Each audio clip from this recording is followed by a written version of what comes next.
කහපාට දොඩම් ගෙඩිය අපි කාලා ඉවර වුණාට පස්සේ පොත්ත වීසි කරනවා.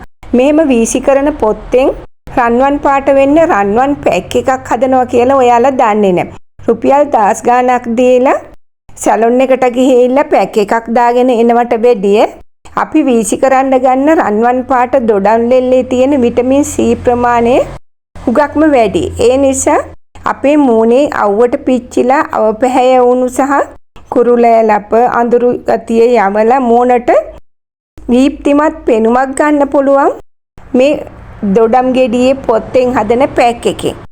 ඔන්න එහෙනම් කුණු බක්කියට යන දොඩම් ලෙල්ලෙන් මූණට සුදුම සුදු එලියක් ගන්න විදිය බලමු අපි.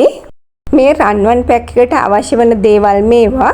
දොඩම් ලෙලි කුඩු මේස හැඳි 2යි, යෝගට් මේස හැඳි 1යි, මී පැණි බින්දු කීපයක්, කස්තුරි කහ මේස හැඳි කාලක්.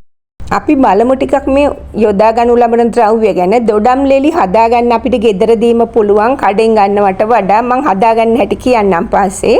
යෝගට් වලින් කරන්නේ දොඩම් පොතු වල තියෙන සැර අඩු කරලා සමට දීප්තියක් ලබා දෙන එක. මේ පැණි වලින් කරන්නේ මූණේ තෙතමනේ රඳව ගන්න එක. කස්තුරි කහ වලින් කරන්නේ රන්වන් පාට තව ටිකක් වැඩි කරන එක. අපි බලමු මේ විටමින් C බහුල ආලේපනය හදාගන්න හැටි. පිරිසිදු පුංචි බෝල් එකක් ගන්න. ඒකට දොඩම් ලෙලි කුඩු හැඳි 2 දාන්න. මේකට යෝගට් හැඳ සහ මී පැණි ටිකත් එකතු කරන්න. කහ ටිකත් එකතු කරන්න. ඊට පස්සේ හොඳට කලවම් කරන්න.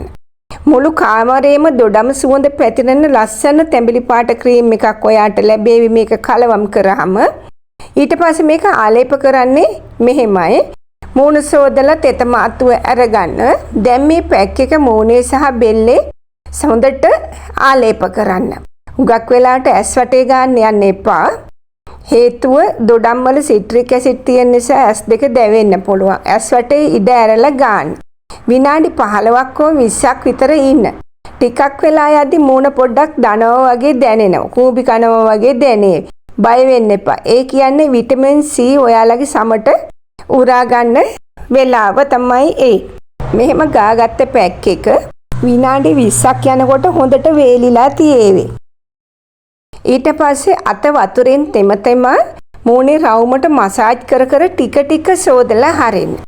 සෝදපු ගමන්ම කණ්ණාඩියෙන් බලන්න මූණේ තිබුණු තෙල් ගතිය ඔක්කොම ගිහින් මූණ හරියට ෆ්‍රෙෂ් වෙලා සුදු වෙලා තියේවි. මම ඉස්සෙල්ලා කිව්වනේ ඔයාලට දොඩම් ලෙලි කුඩු හදාගන්න හැටි. දොඩම් ගෙඩිය කාලා පොතු ටික එකතු කරන්න. පොතු ටික අරගෙන පුංචි කෑලි වලට කපන්න. කපලා සෝදලා තද අවුවේ දාන්න එපා. මද අවුවේ දවස් 2-3ක් කුලං වැදෙන තැනක තියන්න. ඊට පස්සේ මේ දොඩම් ලෙලි ටික කිරිකිරි ගාලා වේල ගන්න. අවසානයේ අවුවේ තියන්න. අවුවේ තියලා අරගත්තට පස්සේ කුඩු කරලා පිරිසිදු බෝතලයකට දාලා මාසයක් 2ක් වුණත් තියාගන්න පුළුවන්. මේ රන්වන් පැක් එකෙන් ලැබෙන වාසි ගොඩක් තියෙනවා. එකක් හැම සුදු වෙන්න ආසායට මේක මාර බෙහෙතක්.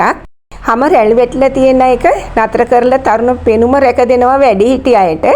මූණේ තෙල් බේරෙන එක නවත්තලා දීප්තිමත් බවක් ලබලා දෙන්න. ඔයාලා අනිවාර්යයෙන්ම මේක සතියකට දෙවරක් වත් කරන්න.